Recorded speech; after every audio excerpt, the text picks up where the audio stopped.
Qual é, pessoal? Sejam muito bem-vindos a mais um Colecast. Se liga na vinheta.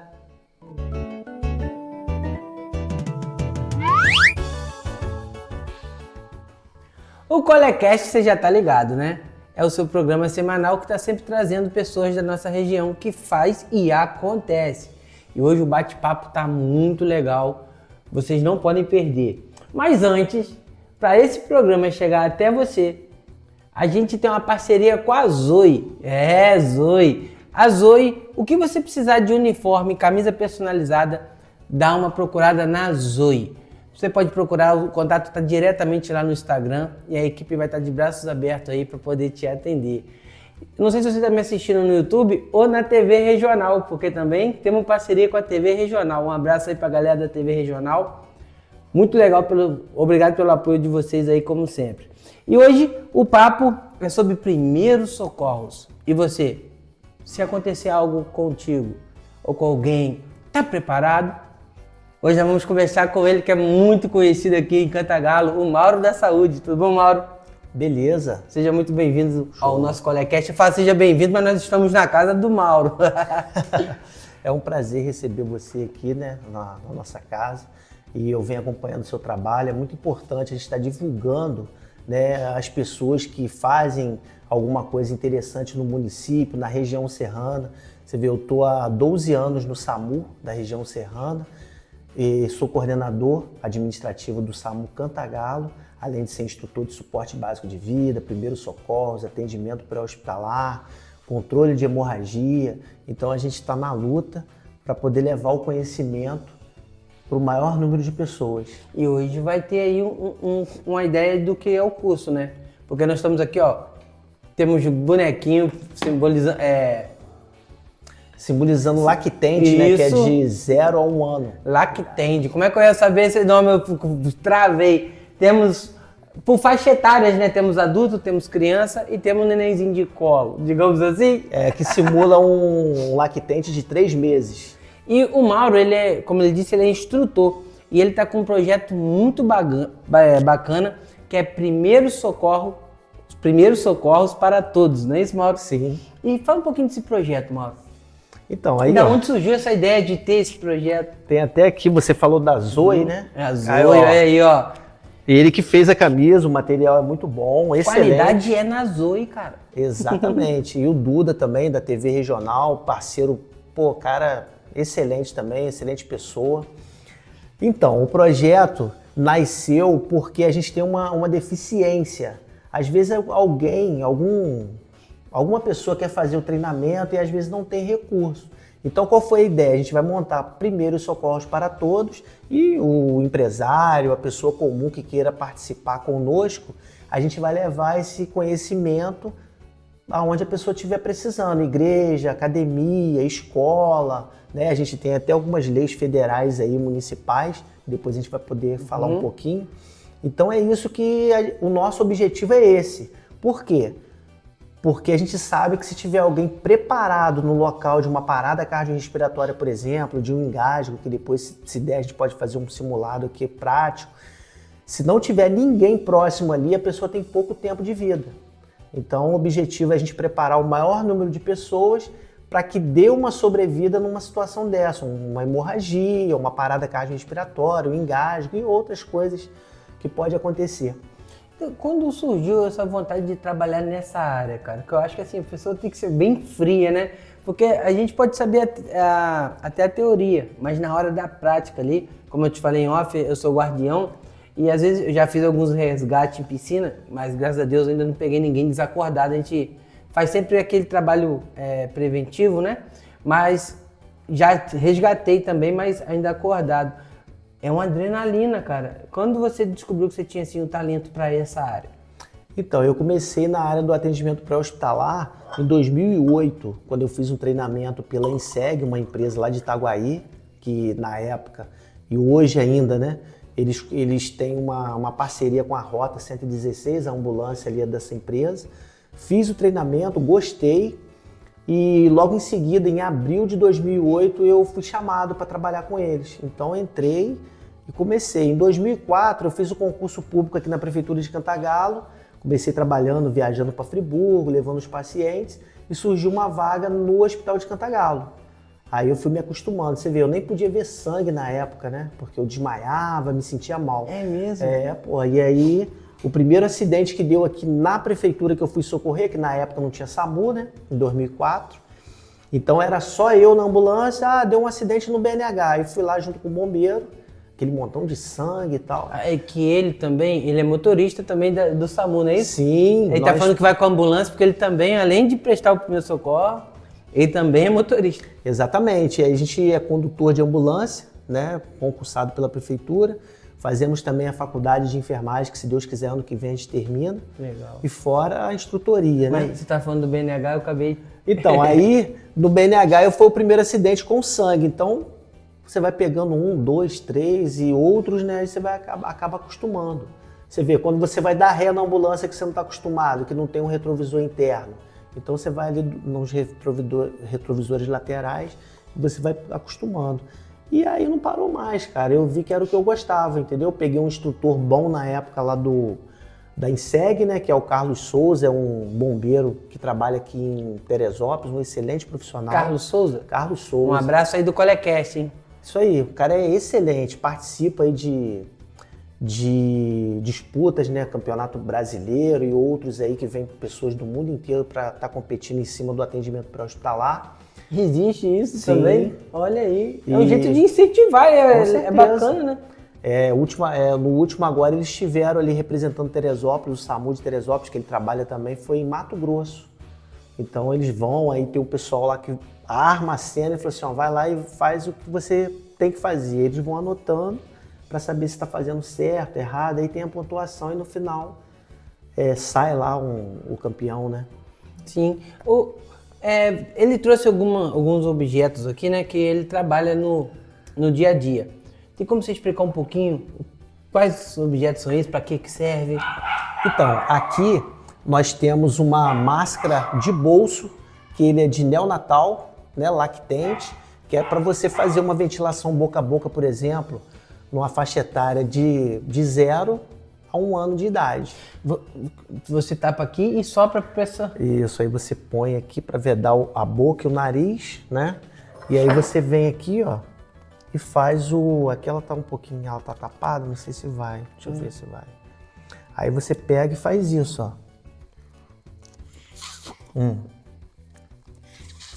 Para fazer as ventilações, para não colocar a boca na boca da pessoa. Se você não tem, como é um lactente, você pode colocar a sua boca envolvendo o nariz e a boca dele que você consegue fazer.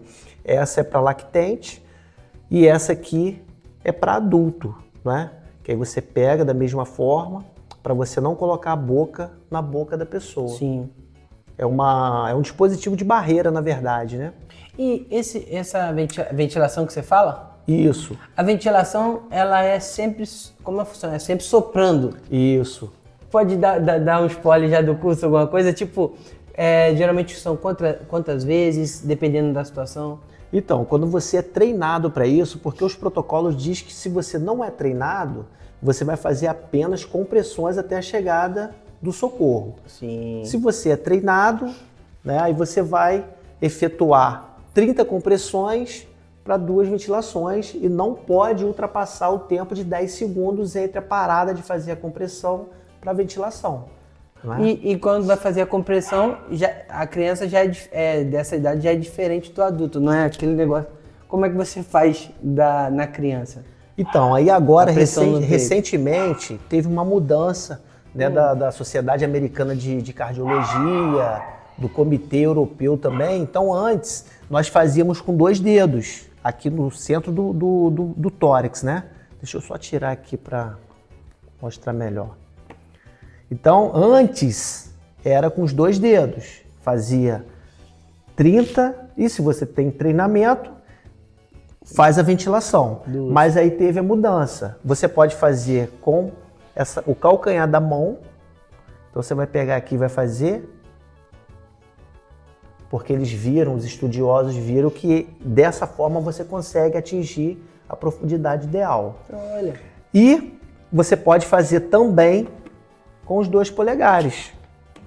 Que aí você vai envolver, né, se der para você envolver o tórax do lactente, você vai pegar aqui e vai fazer, ó. Antes era com 2 dedos, hoje é com a parte hipotenar ou com os 2 polegares. Legal que você tem que estar sempre estudando, né? Quando muda ali uma coisa, um estudo, que bacana. E eu gostaria também que você falasse um pouco, é uma coisa talvez mais comum, né? Que você falou até um número comigo em off, quantas pessoas que mais ou menos engasgam? Então, hoje a gente tem dados aí no Brasil, uma faixa de 3.000 pessoas que morrem engasgado por ano. 3.000 pessoas por ano. Não é a exato. média, uma média. Uhum. E nessa idade, a mãe notou que a criança engasgou, né? Geralmente vê que vai ficando meio roxo, não tá com dificuldade. Qual é o jeito melhor? Que eu tô vendo que tem que ter como dobrar aqui, né? Como faz para desengasgar uma criança dessa? Já não é um procedimento como você fez aqui para poder o coração voltar a bater, né? Como funciona o desengasgo? Então, porque na minha época os pais já pegavam aqui e pau, né? Uhum. Como é hoje? Então, hoje você tem 2 tipos de engasgo, que é conhecido como OVACE, né? Obstrução das vias aéreas por corpo estranho. Você tem o OVACE, que é o engasgo parcial, que é quando a pessoa está emitindo som e está tossindo. Então, o que você deve fazer nesse caso? Incentivar a tosse. Tiago, tosse mais, tosse mais. E aí eu vou ficar ao seu lado e vou ficar observando. Conseguiu desobstruir alguma coisa que estava ali te fazendo tossir, um engasgo parcial, beleza. É que você está tossindo porque o ar está passando. Exatamente. Entendi. E se de repente você passar para o engasgo total, que aí você não vai emitir som, não vai ter a passagem de ar do ambiente externo para o ambiente interno, você tem um sinal universal do engasgo, que a pessoa bota a mão no pescoço e fica com o olho arregalado. Por quê? Você está puxando e não está vindo, porque está obstruída as suas vias aéreas. O cara leva a mão aqui. É o sinal universal. Aí sim você tem que fazer as manobras. No caso do lactente, você vai pegar, né? Vai segurar aqui pelo queixinho dele, pela mandíbula, vai colocar no seu antebraço, assim. A cabeça tem que permanecer sempre neutra, não pode ser nem para trás nem para frente, tem que ser neutra. Então você pegou aqui... Alinhando com o corpo assim. Isso, você pode segurar, prender o braço aqui. E o ideal é que você ponha, né, o seu antebraço escorado na perna para dar mais apoio e a cabeça sempre virada, voltada para baixo para a gravidade ajudar. Então você vai efetuar 5 golpes dorsais entre as escápulas, que são esses 2 ossinhos que nós temos aqui nas costas. 5 golpes. 1, 2, e cada golpe que você der, você olha, porque às vezes no primeiro já saiu o objeto, você não precisa dar 5. Então você vem, ó, 1, 2, 3, 4, 5. Se não saiu, você vai fazer... Aí, mas é nessa força aí mesmo? Sim. Rapaz! Então aí você abraça aqui a cabeça do lactente, coloca no seu outro antebraço, né? Vem aqui na perna novamente, escora, né? Pode prender aqui, ó. Cabeça neutra, sempre voltada para baixo um pouco. Antes era com os 2 dedos, era compressões torácicas. Então hoje você vai pegar com o calcanhar, a parte hipotenar da mão, e vai fazer 5 compressões. 1, 2, 3, 4, 5. Não saiu, volta até conseguir desobstruir ou ele ficar inconsciente. Aí se ele ficar inconsciente, já é outro procedimento, que aí vai entrar numa parada respiratória, numa parada cardiorrespiratória, onde você tem que fazer a ressuscitação cardiopulmonar. Então, se acontecer, tomara que não aconteça, isso aí na sua casa, manter a calma, ligar para o SAMU e começar a fazer o procedimento. Porque nesse meio tempo também, se está com dificuldade, o SAMU já chegou. Exatamente. Olha aí, fica a dica. Então, isso aí. Viu que foi um engasgo total, já pede uma pessoa para ligar e começa a fazer as manobras. Por quê? Mesmo que você consiga desengasgar não só o lactente, como uma criança e o adulto, o ideal, e as literaturas falam isso, que você deve levar essa pessoa para o hospital para fazer algum exame de imagem. Tomografia, raio-x, por quê? Porque você faz força. e pode ter uma hemorragia interna, pode ter uma fratura de costela, enfim. Entendi. O ideal é, não, mas ele desengasgou, mas é bom levar para o hospital para fazer esse tipo de exame para saber se está tudo legal. Olha aí, fica a dica aí. Teve alguma história, assim, nesses anos todos que você tem de carreira, que assim, mais te marcou, que assim, te chamou mais atenção um atendimento?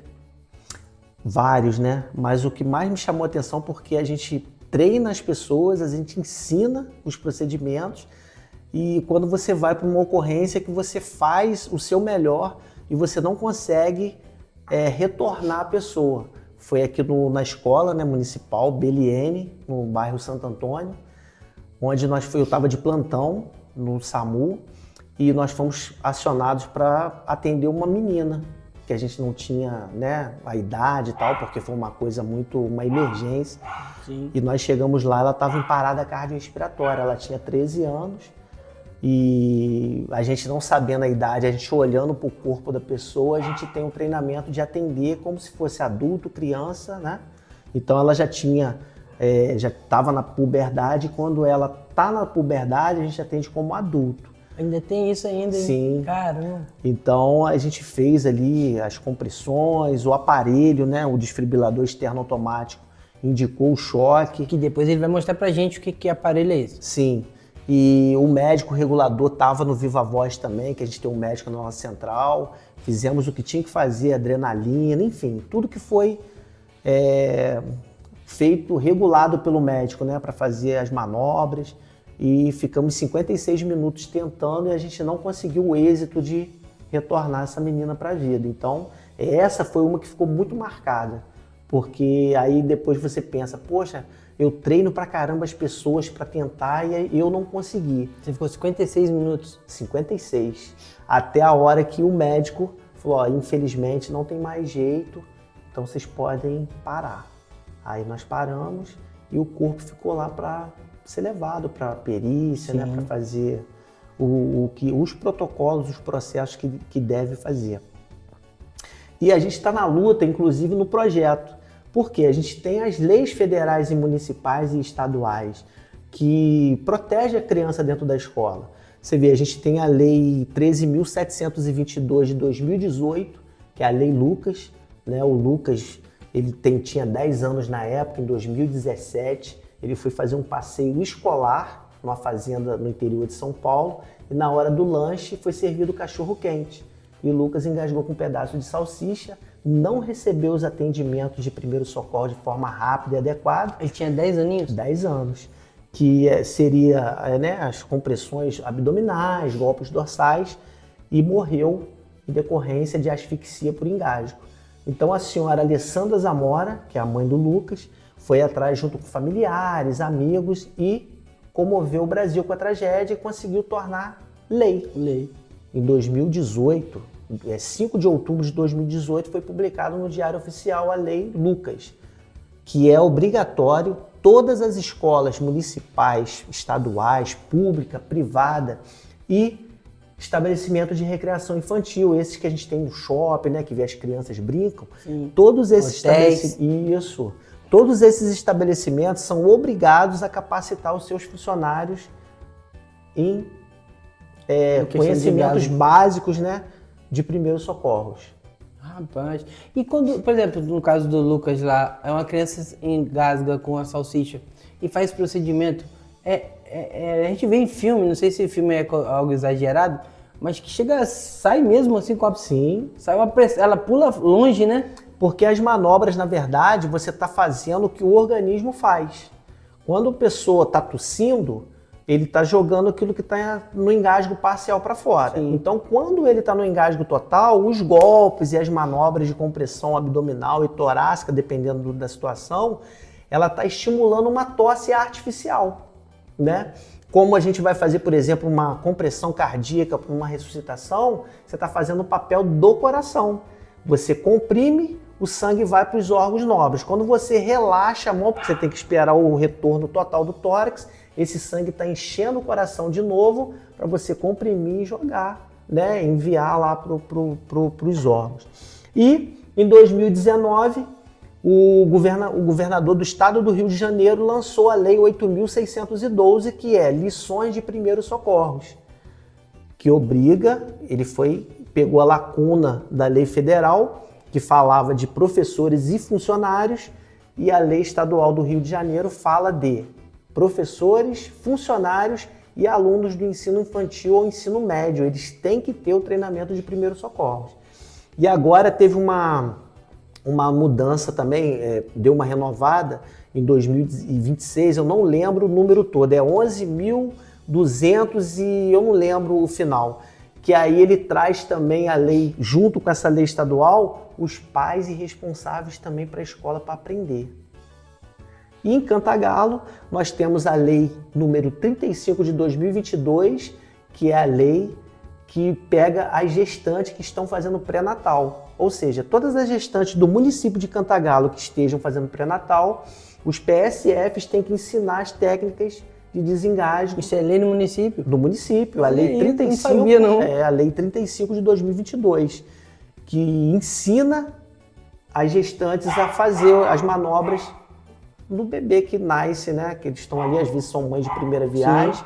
E também nós temos a lei 1741 de 2023, aliás, 2022 de Cantagalo também, que vem para colaborar com a lei Lucas 13.722, dizendo que você tem que fazer os primeiros socorros nas escolas. Ou seja, a gente tem que cumprir a lei federal, estadual e municipal no nosso estado do Rio de Janeiro. E é uma coisa que é melhor você saber e nunca usar do que você não saber e precisar de repente, né?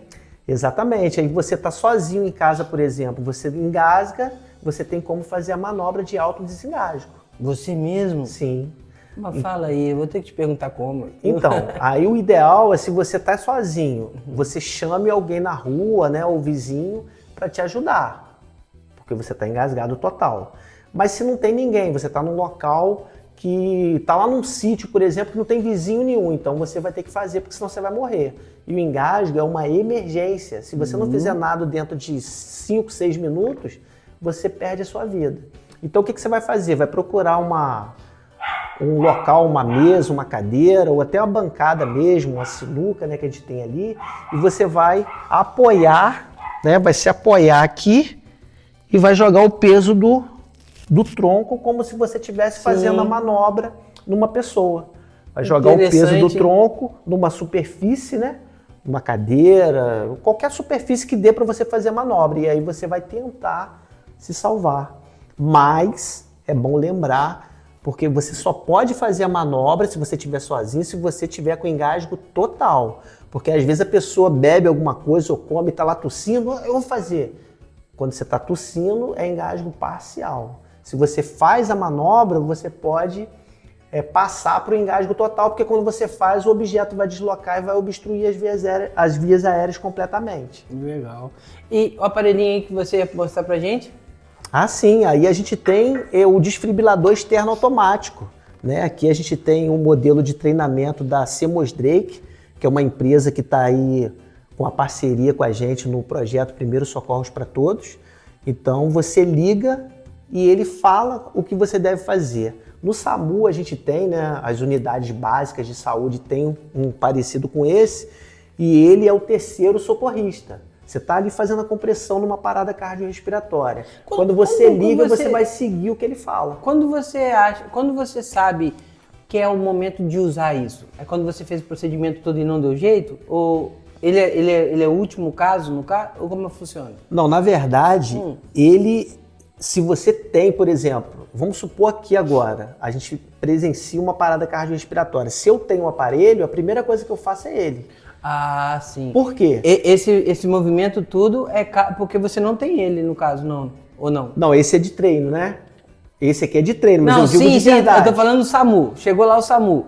Ele tem um de verdade. Sim. Sim, ele vem primeiro, antes da manobra? Não, se você... Por exemplo, a gente está aqui agora. Vamos supor que esse aqui seja de verdade. Se tiver uma parada cardiorrespiratória aqui agora, o ideal é que você já coloque ele. Por quê? Porque se você tiver ele nas proximidades e coloca ele nos primeiros minutos, a chance de sobrevivência da pessoa que está com uma parada cardiorrespiratória é mais de 70%. Que isso? Sim. E se você não tem ele nas proximidades para usar nos primeiros minutos, as chances caem para 0,5. Então toda ambulância de SAMU é obrigatório ter isso aí, então? Sim, toda ambulância do SAMU é obrigatório ter, deveria ter.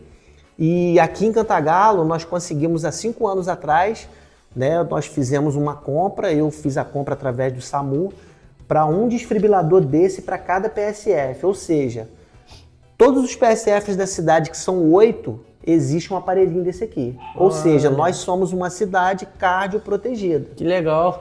Porque nós já tivemos casos aqui de perder amigos no Paraíba, que na época trabalhava conosco aqui na saúde. Nós tivemos casos de perder amigos dentro do PSF na Santa Rita da Floresta. Nós tivemos um caso que nós perdemos uma menina dentro do CAPS.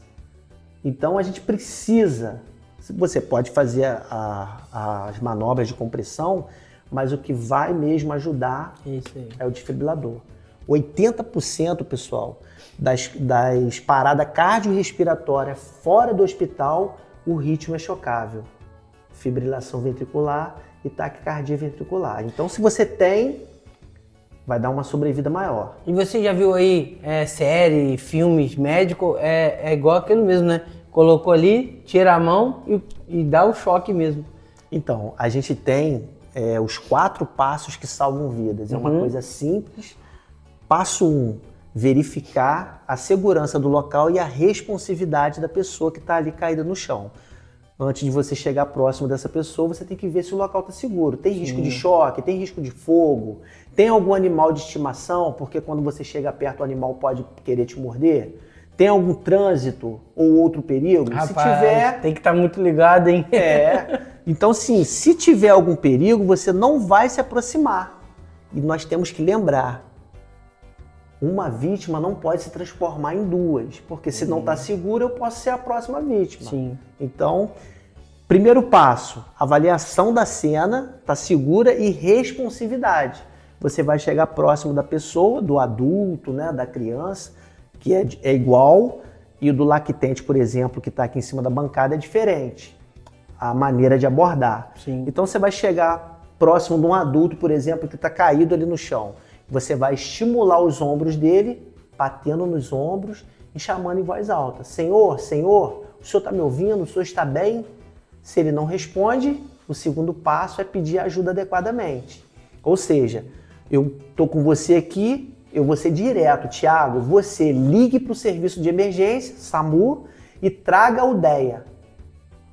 Em seguida, eu vou verificar se essa pessoa está respirando, fazendo a abertura das vias aéreas, no caso de adulto, criança.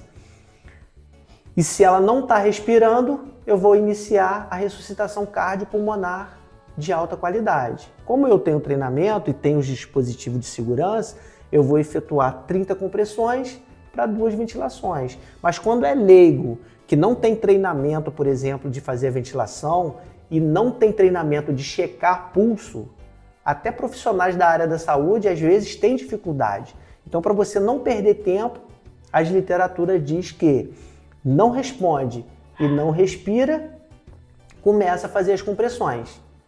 Se você não tem experiência, vai fazer só compressões até o serviço de emergência chegar. E o 4º passo é usar o desfibrilador externo automático assim que disponível. Ou seja, você chamou o SAMU e foi, por exemplo, a gente está na Casa Euclides da Cunha, né, fazendo um programa lá. Sim.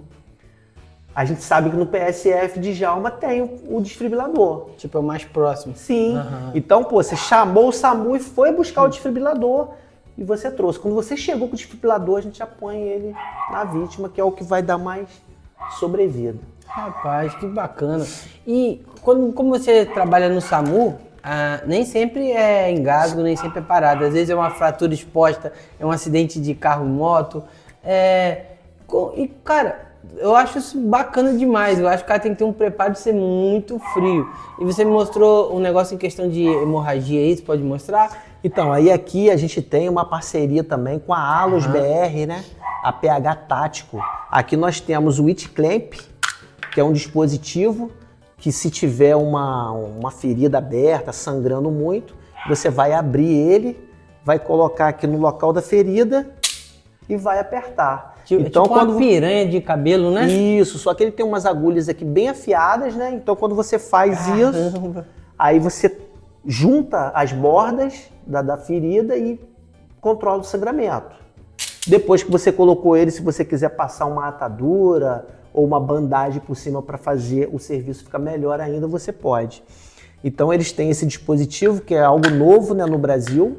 Tem também a bandagem compressiva que você põe, né, no ferimento, ela já vem aqui como se fosse um curativo. Aí você põe no braço da pessoa e ela tem esse dispositivo que quando... Quer ver? Deixa eu fazer no seu para ter uma... Ó, você colocou aqui no ponto do sangramento, né? Aí quando você passa, ó, você pode passar aqui. E ela tem a opção de você pegar e voltar aqui, ó, se você quiser, ó. Que aí quando você faz isso... E ela faz pressão exatamente no local. Exatamente, ó. Aí no final, ó, você pode fazer... Ó. E ele tem um velcro aqui no final, ó. Com um dispositivo também na ponta, que se você quiser, você pode fechar aqui e esse dispositivo você prende, ó. Um de um lado e o outro do outro. Cara, é bem firme mesmo. E aí tá controlada a hemorragia. Aí eles têm também esse dispositivo que é uma novidade no Brasil, que é a barra de pressão pontual. Por exemplo, você tá com sangramento, você vem aqui com essa barra de pressão pontual, coloca e passa uma atadura ou... coloca esse dispositivo aqui, ó, que vai fazer a mesma função da bandagem. Que aí você vem aqui, ó, e aí você vem com uma atadura comum para fazer a pressão. Então ele tem de todos os tamanhos, tem essa média. Ou seja, tem que ter equipamento, né, cara? Que Com luxo, certeza. muito maneiro, cara. E o legal dela, ô Thiago, que ela é prática, ó. Aqui a gente tem um lacrado, né? Então quando você precisa, é só você puxar. Não tem que ficar cortando com nada. Você puxou aqui, ele já está pronto para uso. É prático porque você não pode perder tempo. E algumas coisas dessas você pode comprar, mesmo você não sendo um profissional, e ter em casa? Tem alguma coisa assim que você acha que pode ter? Uma malinha de primeiros socorros em casa? O que você acha? Sim, o ideal, eu até falo, eu costumo carregar minha mochila. E quando eu não posso carregar minha mochila, eu carrego luvas dentro do bolso, um pacotinho de gás, uma atadura. Por quê? Porque se eu tiver apenas com luva e eu me deparar com uma pessoa sangrando com a própria mão enluvada, eu vou ali, faço a pressão e consigo salvar a vida da pessoa. Então o ideal, se você puder, aqueles vidrinhos de soro pequenininho que vende na farmácia de 80 ou 180 ml, você lavar, no caso de casa, né? E uma gazezinha, uma atadura, isso faz toda a diferença. Eu vejo muito, né? A gente antigamente tinha mania, o menino caiu de uma altura, caiu de uma árvore, e às vezes a mãe já ia lá e já pegava o menino, socorria, assim, abraçando e tal. O que é aconselhável numa situação assim de um acidente doméstico? Caiu a criança lá, caiu e a mãe viu que bateu, sei lá, com a cabeça no chão. O que além de ligar pro SAMU, por exemplo, já ouvi falar que tem gente que fala que não pode dar água, outros falam que pode dar água. Qual é o melhor procedimento num acidente doméstico assim, de queda? Então, o legal é sempre Porque molecada é bicho danado. Sim. E assim, o ideal é sempre você manter a calma, sempre, né? Verificar sempre a segurança do local, isso. Inclusive tem o mnemônico, né, XABCDE, que você faz a avaliação primária, que eu conversando com o Djalma Júnior lá de Nova Lima, um excelente profissional também que trabalha com direção clínica, ensina como os motoristas devem agir na ambulância. Um abraço aí do Colecast. Isso, para Djalma. E ele falou num bate-papo que deveria implantar o S, SXABCDE, e o S significa segurança. Sempre, em tudo que você vai fazer, você tem que sempre observar. E assim, bateu com a cabeça e você vê que tem algum problema, o ideal é você não mexer, né? Porque pode ter alguma fratura, alguma coisa na coluna, por exemplo, e dependendo do que você fizer na movimentação, essa pessoa pode ficar paraplégica, tetraplégica. Então, o ideal é manter a calma, ligar para o serviço de emergência e aguardar. Se você sabe o que você está fazendo, beleza. Porque o que acontece? Primeiro socorro não é só você pegar uma atadura, um it-clamp ou um pano limpo para fazer um controle de hemorragia. Se você liga para o socorro, você está fazendo primeiros socorros. Se você se depara com um acidente, vai lá e corta uns galhozinhos, um mato ali na beira da pista e coloca na faixa central para não dar outro acidente, está sinalizando, está fazendo primeiros socorros. Se tem uma pessoa na sua casa que está com algum problema psiquiátrico, por exemplo, psicológico, uma depressão, e você conversa e ouve essa pessoa e dá o ombro seu para essa pessoa chorar, primeiro socorro. Muito importante isso, legal. Não significa que primeiro socorro você tem que botar a mão e outra. Para você colocar a mão e fazer alguma coisa, você tem que saber o que você está fazendo para você não prejudicar a situação da pessoa. E a gente tem leis aí do bom samaritano e tal que protege as pessoas que são socorristas que vão fazer o primeiro socorro. Mas se você sabe o que você está fazendo, legal. Se você não sabe, porque a gente tem lá o artigo 135 também, né, que é omissão de socorro. Então, se você passa por uma pessoa que está precisando, não para, você pode ser enquadrado no artigo 135. Quando é leigo, é mais brando, mas quando é uma profissional, por exemplo, da saúde, já fica um pouquinho mais pesado porque você deve parar, né? Então, a gente tem essas legislações aí importantes. Mas o conselho é não, se você não sabe o que você está fazendo e foi uma queda, dependendo da altura, né? O ideal é não movimentar a vítima. É porque tem mãe que pega, joga no colo, sacode, balança, fala meu filho, né? E isso daí vai mais atrapalhar do que ajudar, então. Sim, e assim, eu tenho conhecimento de vários casos aí de acidente, por exemplo, que a pessoa poderia estar viva. Olha aí. Né? Às vezes o pai passa na hora, ou a mãe vê a pessoa caída lá no asfalto ou em outro lugar, faz o que você está falando, vou pegar, vou botar no carro. E eu tenho casos aí, né, de real, que houve perfuração de órgão da pessoa e a pessoa morreu. Porque o pai pegou aquele momento ali de... No trajeto ali, balança carro. Na hora de pegar, de repente, pode ser que na hora de pegar para colocar no carro, a fratura perfurou o órgão nobre e ele morreu de hemorragia interna, a pessoa no caso. Né? É porque o SAMU tem aquela prancha, né? Já mobiliza ele todinho, né? Sim, a gente tem a prancha rígida que é para a gente retirar do solo. E inclusive tem, né, os novos protocolos que ela é para você retirar do solo. E aí você vai fazer uma avaliação, né, usar os critérios, se precisa colocar colar cervical ou não precisa, porque tem casos que o colar cervical mais prejudica do que ajuda. Por exemplo, é um traumatismo crânioencefálico. O colar cervical não é indicado, porque pode aumentar a pressão intracraniana. Né? Pode prejudicar também a respiração, pode causar lesão por pressão. Então a gente tem que estudar para a gente entender o que a gente está fazendo, porque não significa, Thiago, que eu deixei o paciente vivo no hospital que eu fiz um bom atendimento. Pode ser que eu tenha demorado muito na cena, é uma coisa que não, de repente a situação dele não era para demorar, era para ser rápido. Às vezes a pessoa acha que sabe alguma coisa e quer fazer bonita. Vamos fazer isso, mas você está perdendo tempo. E tem coisas que você não pode perder tempo, algumas situações. Então a gente tem que ter muito cuidado, não só leigo, como profissionais também, porque eu posso falar, né, de carteirinha, que às vezes a gente entra na rodovia e tal, e está trabalhando e acha que sabe. Mas a gente não sabe nada. Eu estudo todo dia, eu acordo 5 horas da manhã para estudar a faculdade, a PH, que eu não paro, né? E eu me surpreendo, cara, a cada dia. Quanto mais eu estudo, mais eu vejo que não sei nada. Olha aí, fica a dica aí. Galera, vamos todo mundo prestar bem atenção, sabe? Manter a calma. Eu sei que na hora da euforia é complicado, né?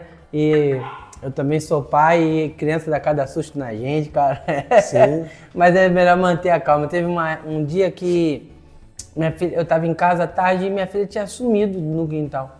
Sumiu, cara. Eu falei, que mole que eu dei, perdi minha filha. Aí, daqui a pouco, tá minha sogra gritando ela e tal. Eu tô vendo que ela tá quieta. Aí quando eu olhei assim, cara, ela tava no alto do pé de jabuticaba. E o pé de jabuticaba lá em casa, ele tem um barrancão assim, ele nasceu na beiradinha do barranco assim. Seu grito, desce daí, eu acho que ela ia cair. Assustava, né? Eu voltei pra onde eu tava e falei assim, não, senhor, que ela desça devagarzinho. E depois, quando ela tava embaixo, que eu fui falar com ela. Mas, rapaz, pecado é susto que criança dá na gente. Com certeza. Meu Deus. Mauro, tem algum recadinho que você quer deixar pra galera aí? O recado é que a gente tem a nossa nova página, a gente tem a minha, né? Mauro Cristani, instrutor Mauro Cristani. Temos a da empresa, ML Cursos e Palestras. E agora, recentemente, nós criamos uma página nova, que é Primeiros Socorros para Todos no Instagram, TikTok, YouTube, né? Nós temos lá o Primeiros Socorros para Todos, que a gente está divulgando todo dia. Aqui, ó. Todo dia a gente põe alguma coisa nova. E o legal é que a gente fez alguma coisa voltada para criança, porque a gente tem a personagem Cruzinha, né? Que fala com as crianças. Inclusive, dentro desse projeto, nós temos caderno de passatempo, que as crianças aprendem o que fazer, né? Em relação a primeiros socorros, brincando.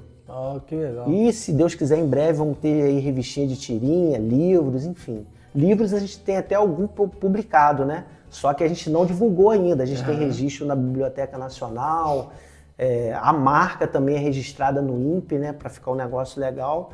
E assim, a gente está em busca de parceiros, de pessoas que ajudem a gente. E um abraço aí pro pessoal do IBRAP, que eu faço parte como mentor, instrutor, que é a sede em Salvador. Inclusive agora em outubro a gente vai estar lá no encontro nacional do Encontro Brasileiro do Atendimento Pré-Hospitalar. Todo o pessoal de Varginha lá do Cissu, Elaine, Djalma de Nova Lima, que é um excelente profissional, Leandro Morato, enfim. O SAMU do Brasil e em especial da região serrana e de Cantagalo, que é o que a gente faz parte, né? Um abraço aí pra essa galera toda aí. Sim, e pra população de Cantagalo, né? Claro. Nós estamos aqui há 30 anos, né? Então a gente já faz parte da cidade. E o pessoal também do Eu sou Foco, cria, né? cara. Eu sou cria, nasci cria. E aproveitar para mandar um abraço também pro pessoal do Euclides em Foco, lá o Duda, o Stael, né? Tamo junto aí, galera Isso do aí. Euclides em Foco, luxo. Igor, né, da Azul. Pô, Igão. Igão Tudo tá parceiro. fugindo do meu bate-papo. Chamo ele, ele marca, não vem, marca, não vem. É um Tesouro. parceirão. É um parceirão. E você? Gostou desse bate-papo? Deixa aqui nos comentários, segue a gente aí, ajuda nosso trabalho, que é isso. E se você quiser fazer parte do podcast, quer vir aqui bater um papo, mande um direct pro nosso Instagram, ó. A gente vai estar ali conversando, analisando e quem sabe você não vai ser o nosso próximo convidado. Qualecast é o podcast que vai até você. A gente geralmente finaliza com a foto da capa. É assim, ó. E aí o qual é tipo, qual é? Assim? É pra lá, ó. É. Valeu!